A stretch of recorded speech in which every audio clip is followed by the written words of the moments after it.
kayo. So right now, if I would have to ask you right now, ilan na ang sources of income? Naniniwala ka ba na kailangan talaga ang isang tao may multiple sources of income o pwede isa lang talaga? Don't put everything in one basket. Yun ang sinasabi natin. So, Bakit? kung may mangyari isang basket mo, di ubus ka.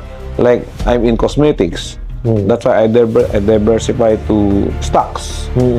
Time deposit tayo. May konting pera tayo doon. Tapos, then, property. May property development ako. May akong construction. Wow. So, yun naman, minimal. Okay. Kasi I'm teaching my son how to start his own business. So, konti-konti lang muna. Kasi hindi naman namin core business eh. So, we start small so that my son will learn the rights and wrongs of that business. Kaya may mga mali, nagagalit din siya. Sabi ko, okay lang yan. That's part of learning. Nandito naman ako, you can afford to have mistake and to learn